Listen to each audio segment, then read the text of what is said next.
Hello, everyone. Thanks for joining us for this webinar today. The topic for today's webinar is Energy Storage for Peak Demand Reduction, a new incentive program by Efficiency Maine. We have an exciting lineup of speakers from Maine with us today.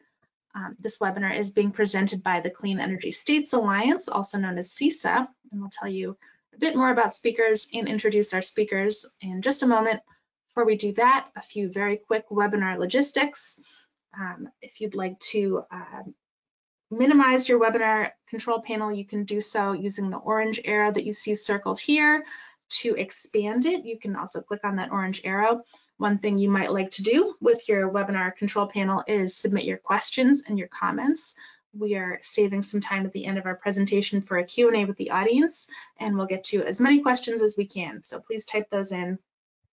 We are prioritizing questions relevant to a Maine audience who might be interested in applying for this program, but please do type in all of the questions that you think of and we'll get to what we can. A final note, this webinar is being recorded. We'll send you an email with a link to the webinar recording and a PDF of the slides either today or tomorrow, and we'll also post those materials on CESA's website at cesa.org/webinars. And that's a good URL to know because it is where we post all of our upcoming and archived webinars. So with that, I'm happy to now pass it over to our moderator for today's webinar, my colleague Todd Olinsky-Paul. Todd is a Senior Project Director here at the Clean Energy States Alliance, and he will get us started.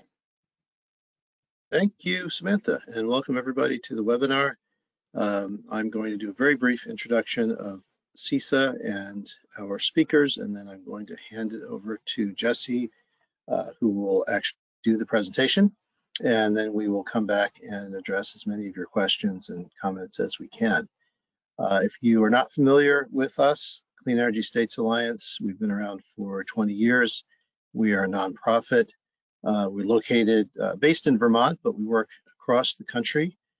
Primarily, we are a membership organization for state energy agencies. So we work with the folks in the states who set up and run programs like solar incentives and all kinds of clean energy efficiency programs at the state level.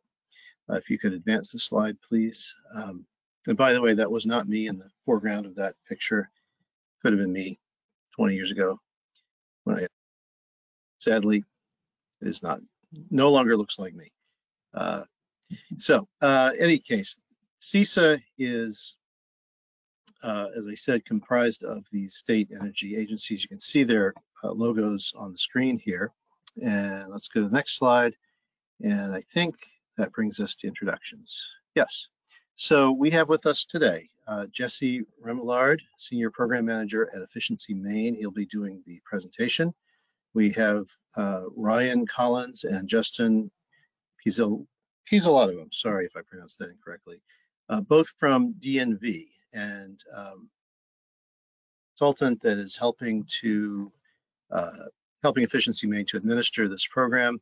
And of course, I'm Todd Olinsky-Paul with CESA. I'm your moderator. So basically, that's it for the intros. I'm going to pass the mic over now to Jesse to explain the workings of this energy storage incentive program in Maine. And as Samantha said, please type in your questions as they occur to you, and we'll get to them as soon as we're done. Awesome, thanks, Todd. All right, so I'm Jesse Remillard, Senior Program Manager for Efficiency Maine Trust. I was born and raised in Maine, and I'm excited to talk to you about what I think is a great opportunity for Maine facilities, and thank you for taking time out of your day to join us. This is really intended as an outreach presentation for facilities in Maine that might be interested in this program.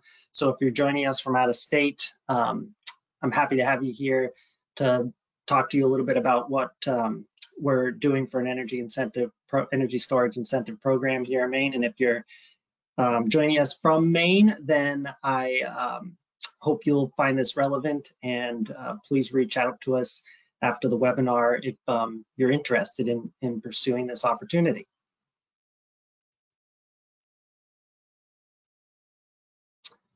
All right, so why batteries and why now? Why should you care? At a personal level, you should care about batteries and other forms of energy storage because it can produce demand cost savings, but ultimately those price signals are a result of the cost of meeting the largest loads that the grid sees.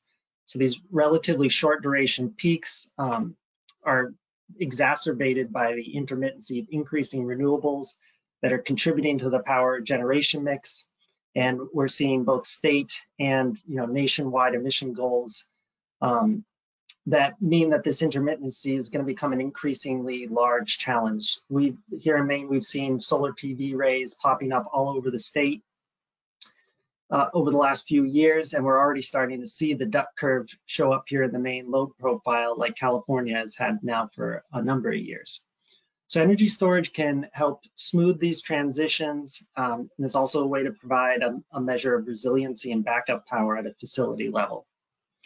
But the main reason, the economic reason that we're going to kind of walk through today is how a battery project or an energy storage, thermal energy storage might reduce your demand costs. So in terms of the agenda, I'm going to give you a quick introduction to energy storage. And then I'm going to give you a review of our incentive program, and I'm going to spend a good chunk of time talking about and reviewing a new rate from Central Maine Power, CMP, that batteries and other forms of energy storage can leverage to achieve demand cost savings on the delivery portion of your electric bill over standard rates.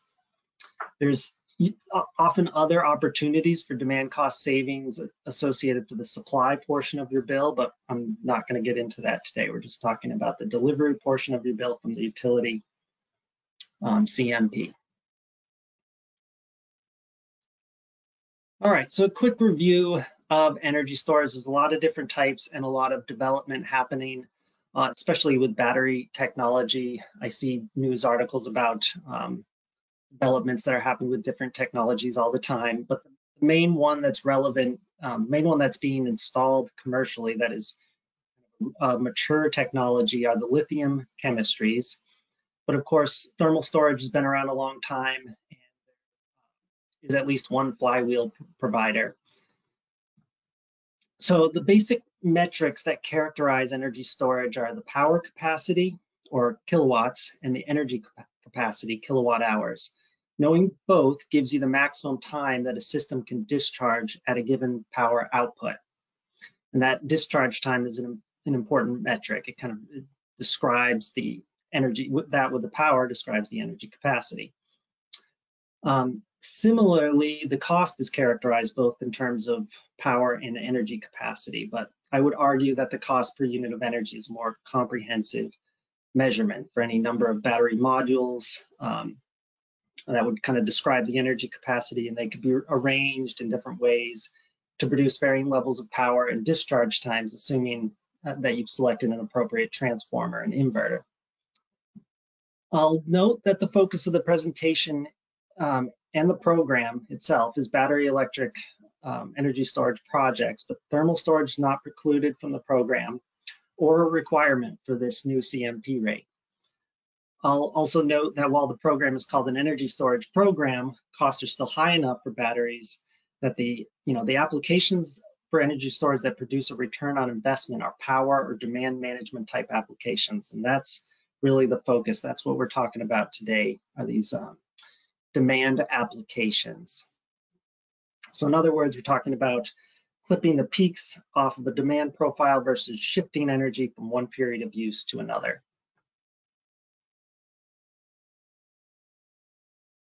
All right, so let's get into the incentive program that we are offering.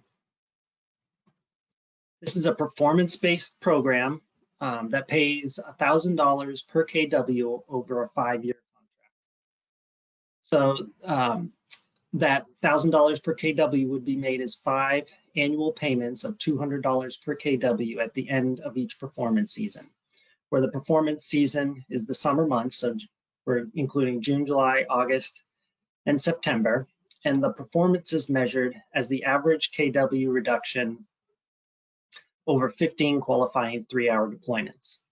What's a qualifying deployment? That is determined as when the ISO New England load is within 15% of the peak summer load for that season. And we're really looking for folks to go, try and reduce load during this installed capacity or ICAP tag hour, and that's the hour at which the load on the ISO New England grid is the largest. And we're going to talk about that a little bit more. We are relying on vendors and customers to decide when to deploy their systems. So we're not going to be calling those events, which is a little bit different than how it's being done in Massachusetts. And part of that's because we're a quasi-governmental organization as opposed to a utility.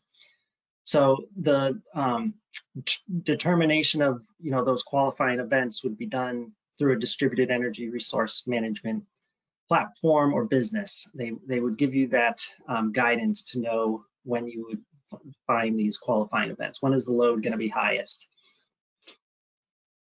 And we are looking for feedback if it would be preferable for folks for us to call those events.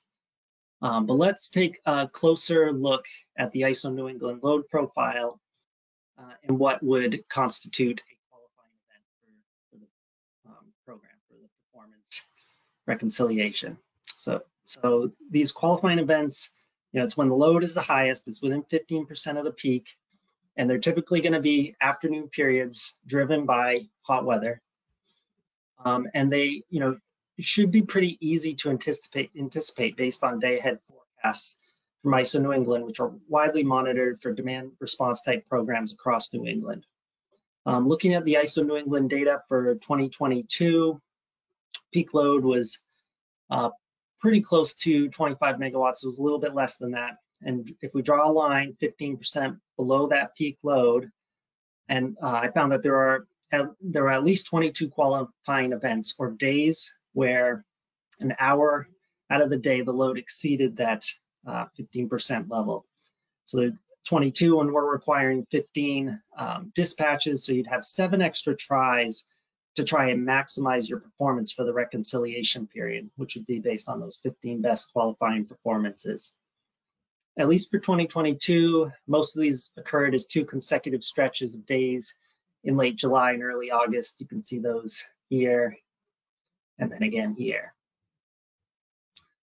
So the goal here, I think I mentioned, is to reduce Maine's portion of the ISO New England load during that ICAP tag hour, that peak load hour for ISO New England, which determines essentially how many generators need to be available to provide power. And that peak load ultimately drives capacity costs for the entire year for a lot of folks. So we want people to succeed in this program. We want them to fully realize the awarded performance incentive. So we're definitely going to be working with folks to try and identify when these qualifying events are going to occur to help them maximize their performance payments and help reduce Maine's portion of this ISO New England peak load, which would have benefits for all Maine ratepayers.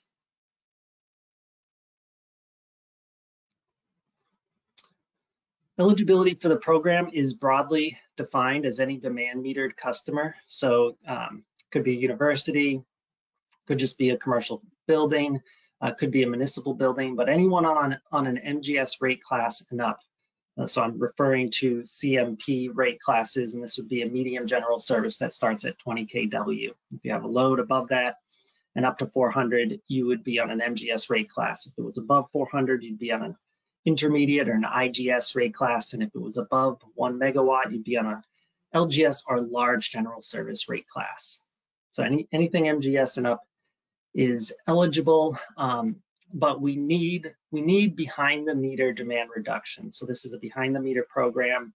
The demand reductions must be reductions in grid supplied power.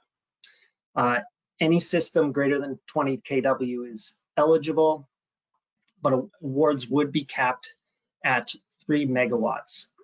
So you could certainly install a larger system, but we are only, for an award, we can only encumber up to the amount associated with a 3 megawatt system, which would be $3 million over that 5-year award. The systems they gotta have a 10-year warranty, and they must be able to collect and transmit 15-minute interval data for the reconciliation period. and pre-approval is required. We need to know, we need to encumber our funds before the project moves forward. So we need to make that award before you commit to moving forward with the battery project. The best candidates for this program are going to be those with consistent daytime summer electric load. So they have load during those ISO New England peak load periods that they can reduce with a battery. They would also have a secure outdoor space for siting that's in proximity to a panel or the loads that the battery or energy storage system would be offsetting.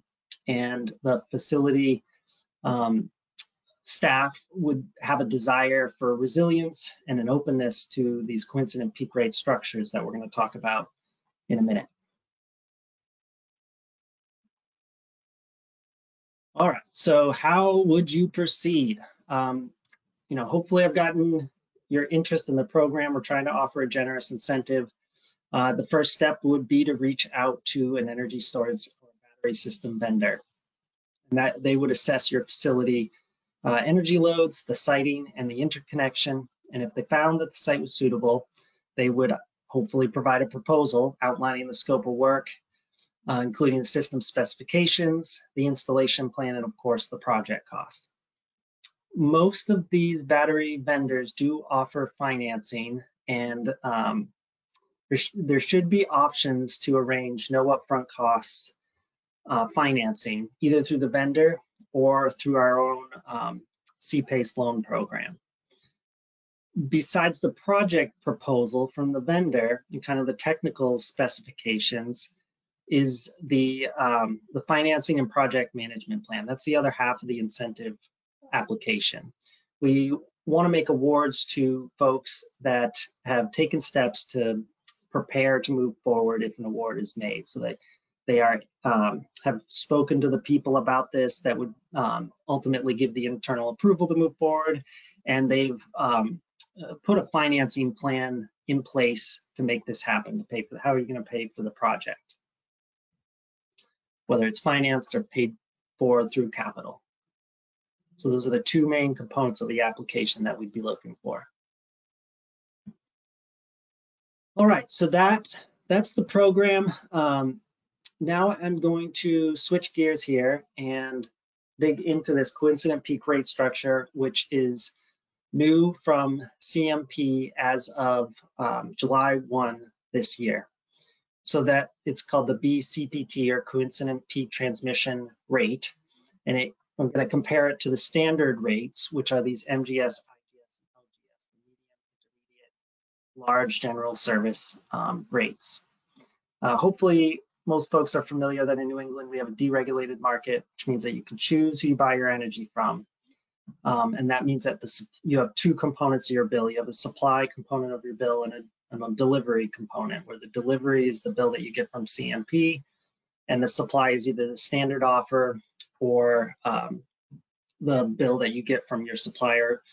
Could be Constellation or one of any number of the other energy suppliers. We've covered the incentive program, which incentivizes folks to use their energy storage to reduce demand when ISO New England network is seeing the largest loads, and that's really kind of addressing the peak the peak loads from a generational standpoint. And now this bill structure, it represents the delivery portion of your bill. So it's the wires and poles, and that is we'll talk about this, but it's motivating folks to reduce their load when load is highest in the CMP's local transmission network. So we're talking about the reducing costs associated with delivering the energy and the infrastructure that's needed to deliver that power. Coincident peak rate structures are critical to battery projects as they align demand costs with load or electrical demand at the transmission area level, or if they're on your supply contract, kind of at the transmission area level, at the higher level, ISO New England level. And right, let's get into it. So I'm going to define a few terms here. Typical rate structures, so those MGS, IGS, and LGS rate structures are driven by the peak facility demand, or the non-coincident peak. So this has nothing to do with what CMP's transmission area peak is. But utility costs like CMP's costs are driven by their overall transmission area peak loads, or the RNS peak. And as I mentioned, we can align the facility's demand costs with the utility costs through a coincident peak demand rate. So it kind of brings the supply and demand and connects them through cost to the customer. The graph here shows 1 month of a real load profile from a main facility. And in a traditional rate, they would be billed demand costs based on their highest 15-minute peak load for the month, marked by that dotted blue line across, horizontal line across the top. You can see that if they were to reduce their demand for that peak, there's many other peaks over the course of the month that would set their demand costs unless they were like deploying a battery storage system on a daily basis. And if they missed the day, it would likely erase the cost savings or most of the cost savings for the month. With a coincident peak rate, the bulk of the demand costs are set by the facility load during that single RNS hour. So that hour during which the load is highest for the month in that transmission or regional network service area. So reducing demand for a single hour each month is a lot more doable than reducing demand for all hours of the month for the facility. And you're probably wondering how you're going to know when that RNS hour occurs, and we'll take a look at that. But first, let's drill down a little further into the actual demand costs in these rates. So these are rounded numbers, but essentially what this new rate structure does is offer a financial benefit for reducing demand during that peak transmission area load. So we've got examples here for the LGS and MGS CMP rates. And as mentioned in a traditional rate, that's that status quo, demand, the facility demand costs determined by that highest 15-minute load are what determine your demand costs for the month. And under this new rate structure, there's still a component of non-coincident peak demand costs, so demand costs based on the facility 15-minute peak load, but the bulk of the demand costs are shifted to the coincident peak, which is that single hour when load is highest for CMP. All right, so let's kind of take a look at a hypothetical 1 month example. This is kind of the baseline load profile, no battery. We're just drawing up an example. So the peak load for this day is pretty close to 2.8 megawatts. It occurs at between 12 and 1 p.m. versus the coincident peak. So CMP's highest load hour is from, in the way this is drawn up, this is 3 to 4 p.m. Yeah, from hour 15, hour 16, it's happening at hour 16. So coincident peak rate structures offer, this financial incentive to reduce load during that coincident peak. And in this hypothetical, we're looking at a 2 megawatt battery that is deployed successfully to reduce the facility's demand during that coincident peak hour. So in this case, they hit the peak, they got 2 megawatt load reduction. This is a pretty big battery and a pretty big load profile, but let's see how it kind of works out with the numbers I showed previously in terms of monthly delivery demand costs. So the left two bars kind of represent the status quo, the existing rates, which offer no motivation. There's no reason for you to go after the coincident peak. So you're billed at what that rate is per kW based on the highest 15-minute demand, which is at $20 per kW. And then with this new coincident peak rate, if you have that battery, and in that just previous slide, you hit that peak, you could greatly reduce your demand costs. If you miss the peak, there is a little bit of a penalty, which is unfortunate, but if you hit that peak, there is a big reward. And in this example, with that 2 megawatt battery, is about $30,000 in demand savings that would be achieved for the month using a battery in this new rate structure over a traditional rate structure without a battery. Okay, but we still haven't addressed how you would know when that coincident peak hour is going to occur. So you know when to deploy your battery. So again, you're going to be relying on your distributed energy resource management provider, your DERMS provider, to predict these peaks based on historical load profiles and current weather conditions. I've pulled some data from a Massachusetts incentive program that's been in operation for a few years, implemented by the Mass CEC, great organization that has been wonderful about publishing data from this study. And they offered large number of incentives for a variety of battery projects, and many of them are going after these monthly RNS peaks to achieve demand cost savings. And the Mass CEC has been great about publishing their data, but they've largely, folks have largely been successful in predicting those monthly peaks, as you can see here. In the winter and the summer, up over 90% accuracy in hitting those. And in the shoulder months, not quite as high. It's a little bit harder to predict those monthly peaks in the shoulder months when it's not clear if those are going to be driven by cold weather or warm weather. So a little bit harder to predict them, and a lower capture rate reflected there. At least in this study, and for these participants, most of them are deploying 4 to 6 times per month in order to hit these RNS hours. So they're, looking for the peak hour when they know it's, there's going to be a large load for the day. They're setting up to deploy, and they do a deployment, but they don't know if they've hit the peak until after the month has completed, which is pretty similar to the ISO New England ICAP hour as well when people go after that.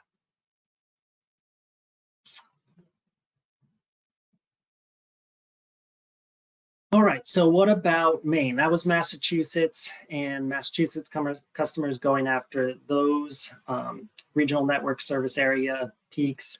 What about CMPs for Maine customers? So this graph shows CMP peak loads over 3 years from 2020 to 2022, and that's the kind of the yellow line and the secondary vertical axis there on the right showing CMP peak loads for each month. You see that there's a peak during the summer, and then another peak during the summer, and then another peak during the winter, another summer peak, and another winter peak, and so on, where the shoulder seasons are a little bit lower.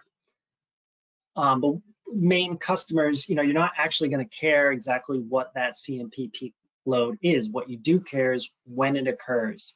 So most of the time, at least historically and over this period from 2020 to 2022, 58% of the time it occurred from 5 to 6 p.m. So hour ending 18 or 6 p.m. So it's 5 to 6 p.m.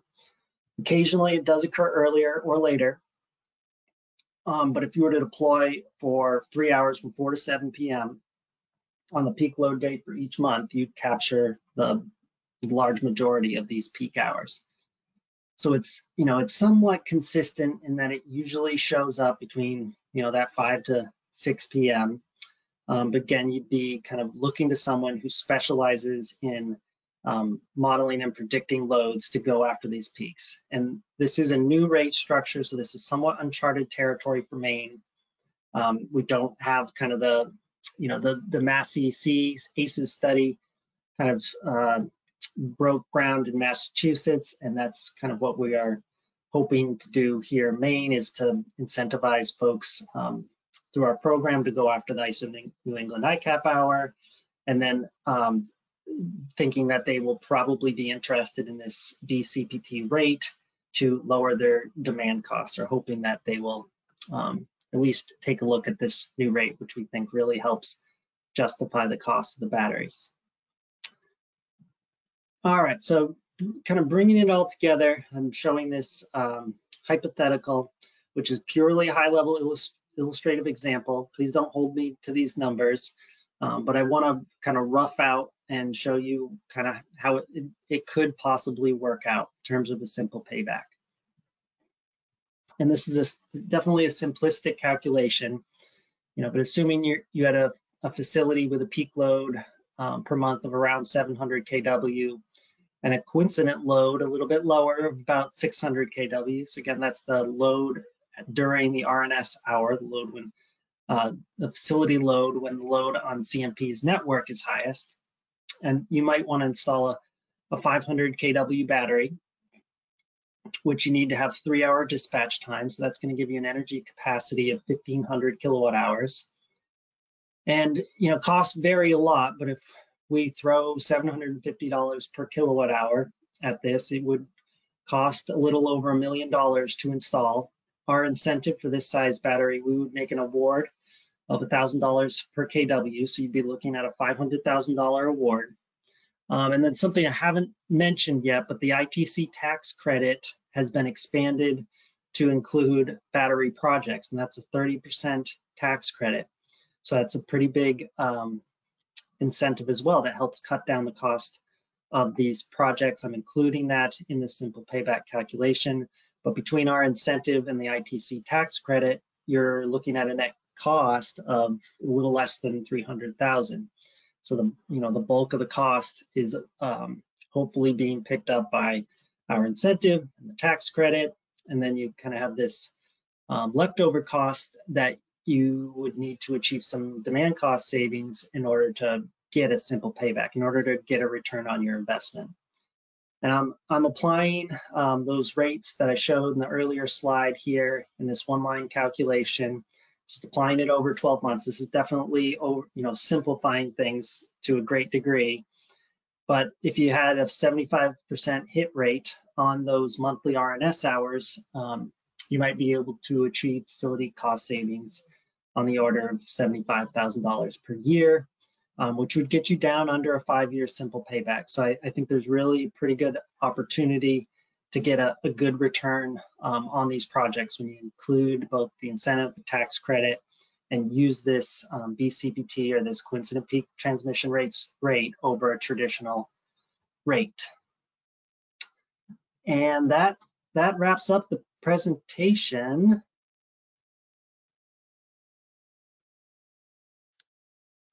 Great. Well, thank you very much, Jesse. Let's get our DMV folks back on camera, and we're going to start to go through the questions here. We've got a bunch of them, and we'll do our best to get to as many as we can. So one person just simply wants to know, what is DNV? And let's start there before we go to the more substantive questions. Certainly, I can take that one. Justin, feel free to weigh in. We are currently the contracted delivery team for the suite of custom program offerings.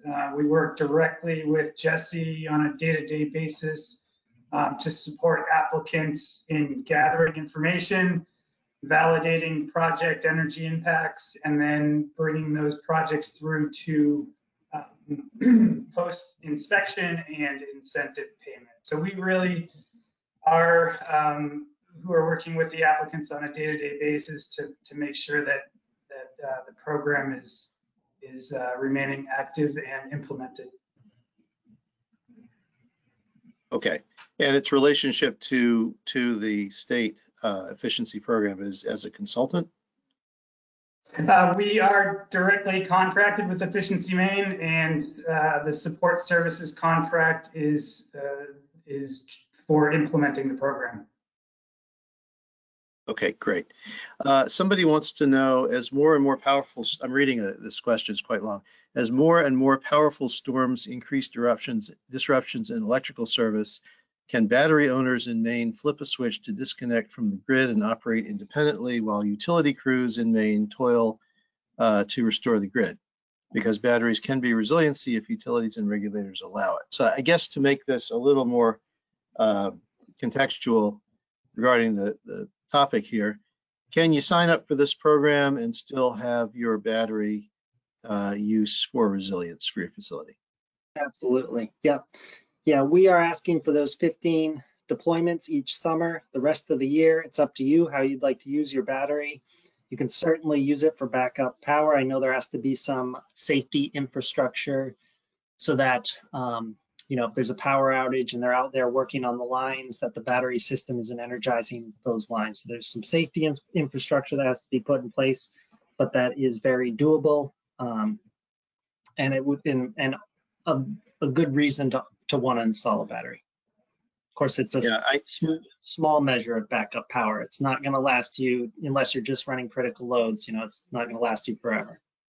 Right. Well, this is a commercial program, correct, for commercial customers. So yeah, it would be typical for a commercial customer to have critical loads that they're going to support in an outage separate from their entire load. Okay. Somebody wants to know, why is thermal storage excluded from the program? Thermal storage is not excluded. So if I misspoke there, I'll correct myself, but it is written in such a way as thermal storage is allowed to participate. I think there is slightly more, it's a little more complicated or challenging in terms of reconciling the performance, in terms of determining and measuring what the load reduction is during those qualifying events. So that's a little bit more challenging and something that we would want to talk about and explore, but thermal storage is not excluded from the program. Great. Somebody wants to know whether this opportunity is only available for CMP or is it available across the state, and you might want to define CMP. Yeah, there's a few utilities in Maine, primarily Central Maine Power, which covers kind of the southern half, but it's not really a clean separation. And then Versant, which covers kind of the northeastern part of the state. The program is available across the state. This rate is only available in CMP territory. Versant does have a similar transmission type rate, but I think it's only available to the largest customers. Don't quote me on that. We'd have to take a look at Versant's webpage, but I know that they do not have the same kind of comprehensive coincident peak rate structure available for all MGS and up level customers. So anybody can play. This BCPT rate structure is only available in CMP territory, but certainly welcome applications from other utility areas within Maine. Great. Somebody is asking about vendors having to call events, in other words, predict the peaks. And the question is, if vendors have to call events, how will they be compensated for the effort required? They have to take their cut from the customer incentive, out of the customer's incentive.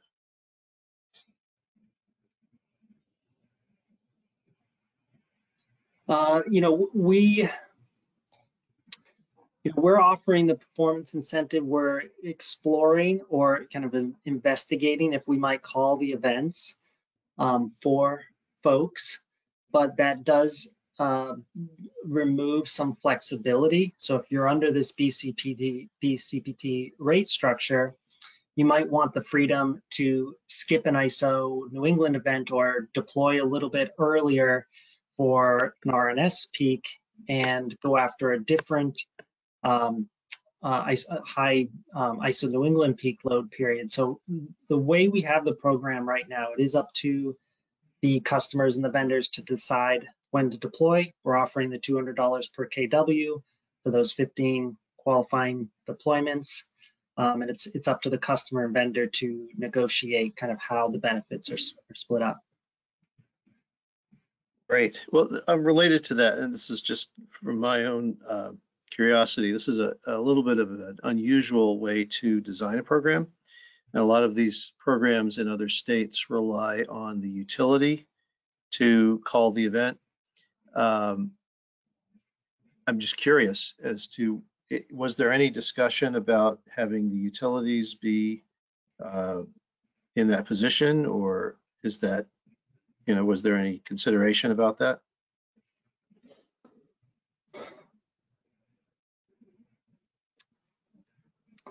We do work, closely as much as we can with CMP, but they are, they are a business and we are a quasi-governmental organization. So it's easier for, the utilities that run the programs in Massachusetts, like Eversource and National Grid, who are the utilities and do run the programs, to call their own events.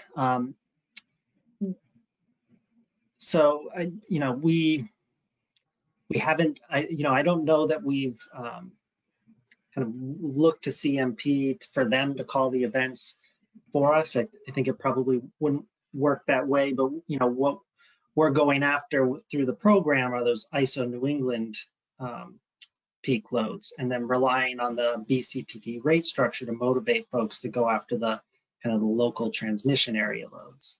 So we would be calling the events based on what the ISO New England peak load is, because that's the benefit that we're claiming and using to justify the incentive that we're offering. Right. Okay.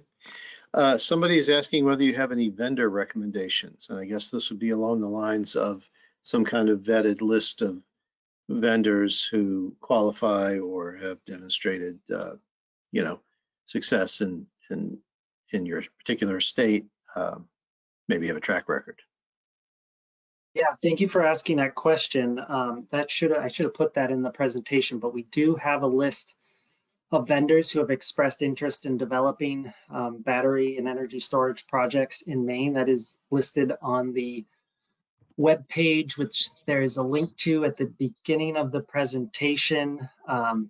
Folks wanted to reach out, we could also point them directly to it, but we have a list of vendors who we've met with, spoken to about this opportunity, and they've expressed interest in developing projects, and that would be the place to start. I think I would reach out to somebody from that list if you were interested in exploring it further.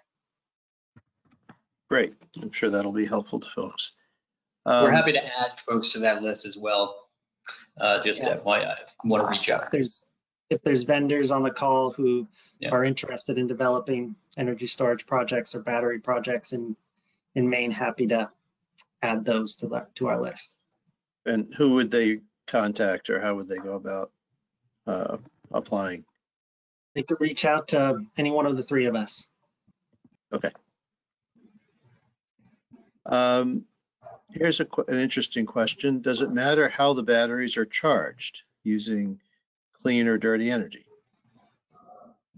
It really doesn't to us in our program. We're paying for a specific set of actions, those 15 deployments.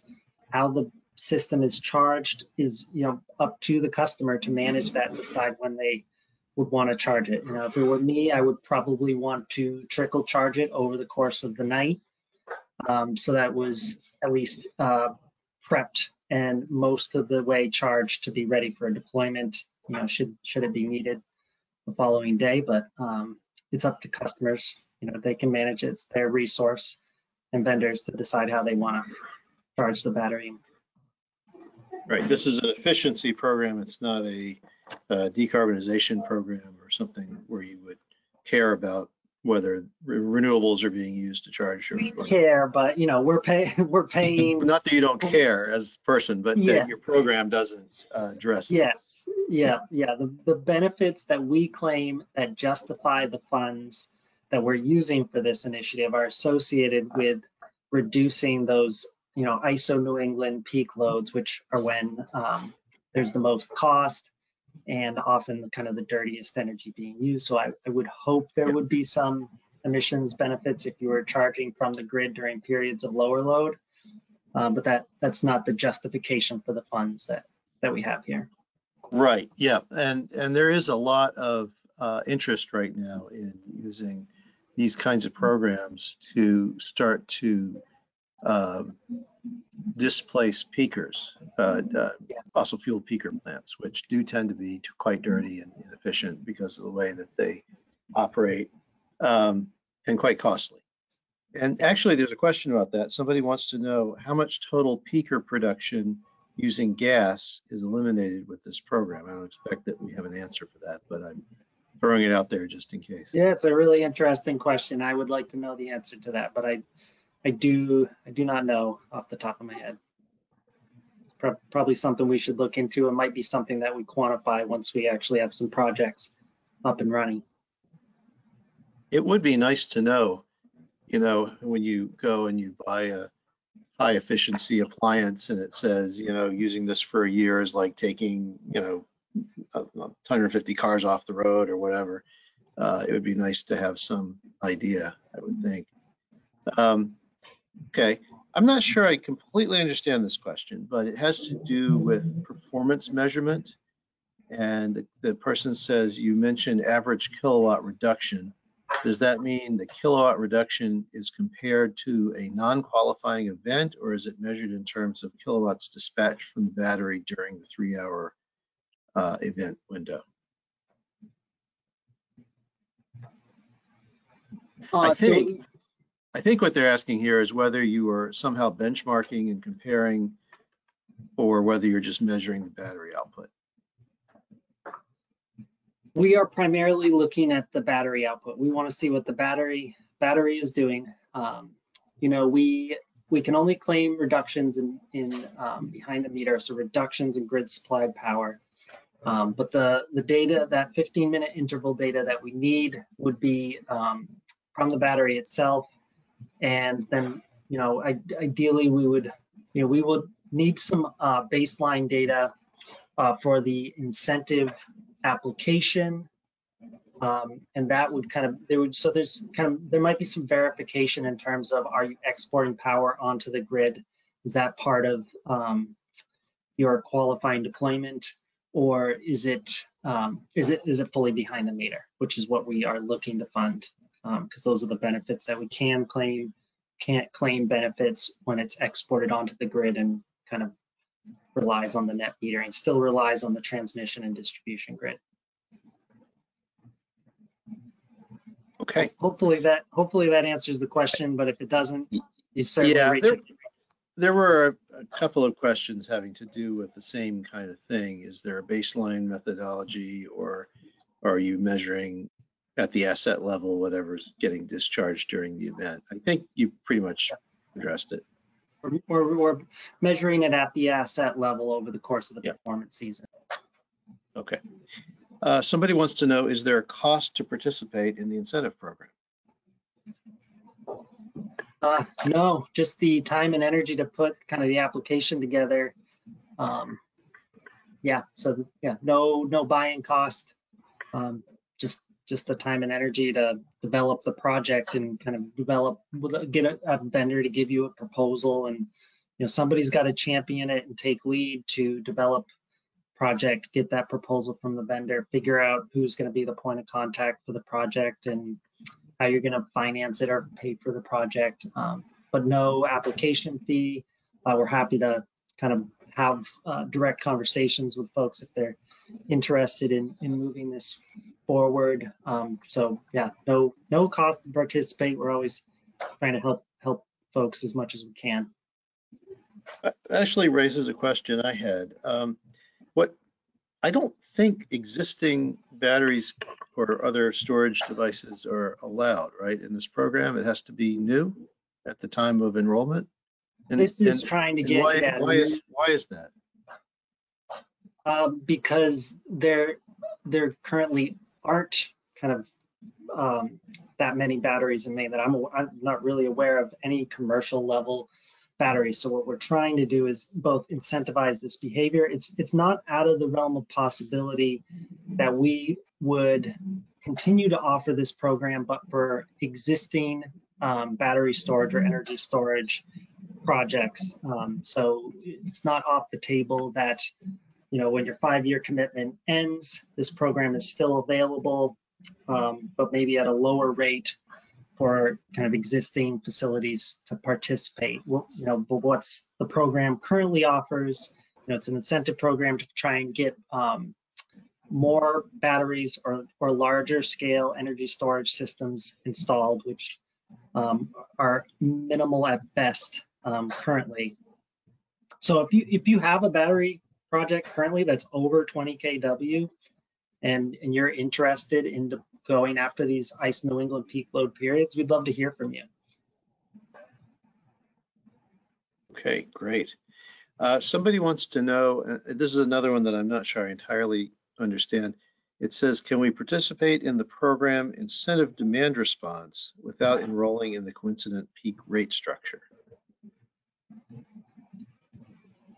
We do have a demand response program that's facilitated by the curtailment service providers, or CSPs. It's a much lower incentive rate because it's not incentivizing folks to install a new battery. It's incentivizing folks to reduce load. It's curtailment.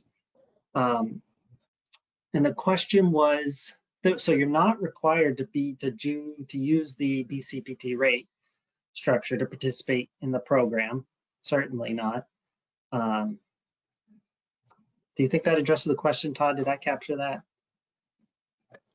I think so. So the answer is you can do demand response. You can be in a demand response program without enrolling in this coincident peak program. Is that? You could participate in both the demand response or this program without participating in that new rate structure. Okay. Here's an interesting one that probably requires a little explanation. Would the potential Pine Tree Power takeover change the CMP rate program in coming years? That is a good question, and I suspect that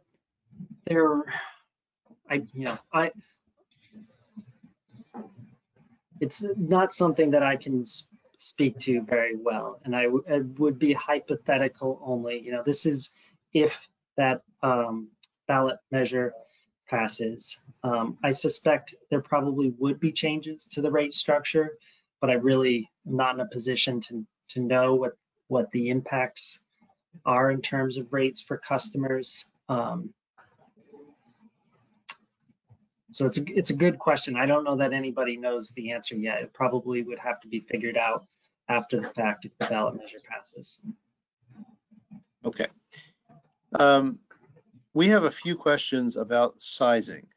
So is there a minimum or maximum battery size, either in total or in relation to the host facility load? So is there a minimum battery size required? Is there a sizing limit? If your peak load is for your facility is 100 kilowatt or 1,000 kilowatts, can you install a 1,200 kilowatt battery? What's the largest size project allowed? Can you go way over the host facility's load, peak load, in sizing your battery, or way under? So we're only going to be able to make an award based on what the facility load is during the summer. So what does it look like the facility load is during those typical peak demand periods? Because we can only claim benefits associated with demand reductions that are behind the meter, or reductions in grid supplied power. So again, if it's relying on the transmission and distribution grid, those are benefits that we cannot claim them in the same way that we can claim reductions in power at behind the meter at the facility level. So if the battery system is much larger than what the facility loads are, we are going to be able to make an award that's capped at what the behind the meter load reductions that the facility could achieve would be. So it's going to be based on what's achievable in terms of behind the meter load reductions. Yeah, minimum size is that 20 kW, no cap on the upper, no upper limit cap on the system size. Our incentive awards would be capped at 3 megawatts or $3 million to a single customer or system for that 5-year award. Again, we're looking to verify what is achievable in terms of behind the meter load reductions. And in our modeling, in our analysis, we see the best simple paybacks when that battery system is sized to, it's like somewhere around the 70–80% of the facility peak loads. So it's able to displace most of the facility load. That kind of minimizes your upfront costs for the battery system. It also allows you to minimize your demand costs when you're using the battery. Okay, so in other words, you are being incentivized to as a load reducing mechanism. Yeah. So once you've reduced your load to zero, there's no further incentive that you can qualify for. Is that right? Yes. Yep. Okay. You Okay. could, yep. You could You install can- a and larger you system. And you're not exporting power. If you have excess power, this isn't going to be an export potential, right? You might be able to, I don't know why you would want to export power. We would only be able to pay you for load reductions, not Okay. power that's exported to the grid. So our incentive Right. would be limited. Yeah. Okay. Connected again to this minimum size requirement, somebody wants to know, could it be a bank of multiple batteries, or does it have to be one big battery? For example, would a service with multiple free-wire battery-supported EV chargers be eligible for this program if each free-wire independently reported its 15-minute output during those periods? That's a pretty specific question. Yeah, as long as we could kind of draw a line around it as a system, it could be a modular system. There could be multiple, I've seen projects that use modular components as part of say multiple inverters and transformers that make up a bigger system. That would be fine. Okay. Somebody is asking, what are the requirements to be qualified as an approved vendor? We want to see that you have some demonstrated expertise in doing battery projects. This is an available vendors list. It's not a qualified vendors list. So we're not doing a truly rigorous review of vendors and their projects they've done. We're looking for folks that are interested in developing these projects here in Maine. So some kind of demonstration that they are capable of actually implementing these projects, have some experience with it, would be sufficient for us to list them as an available vendor. Okay. And are projects able to participate in the ISO New England capacity market as well? Who retains the capacity rights? The customer, CMP, Efficiency Maine, I suppose.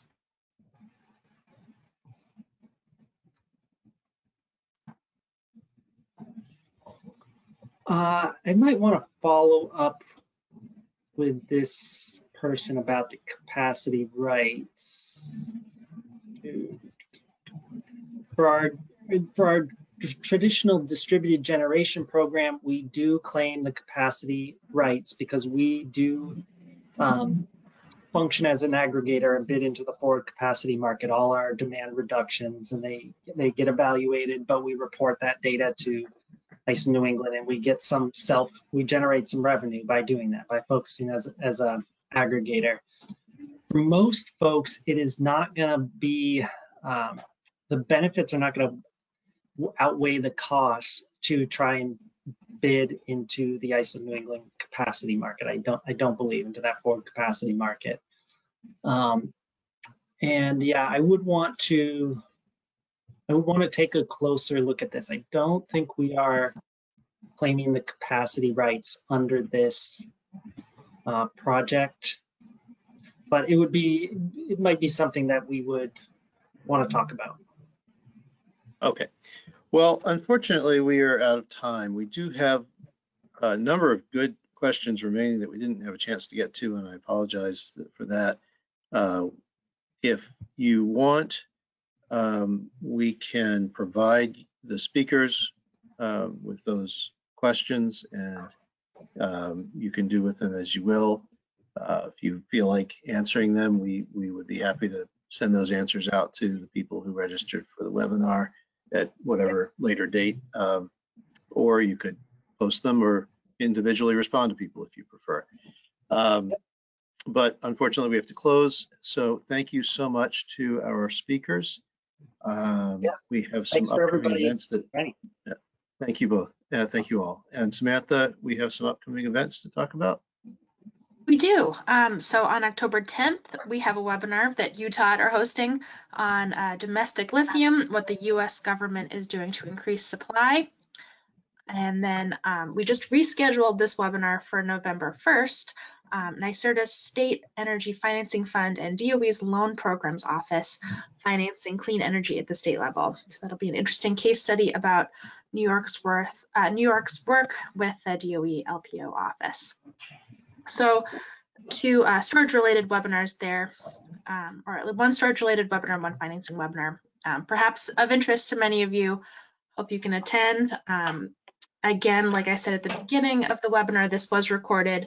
We'll post the slides and the recording on our website and send those out to people via email. And the details will also be posted on our website, cisa.org/webinars, where you can also see info about our upcoming and archived webinars. So with that, I'll let you all go. Thank you so much to our presenters. That was excellent.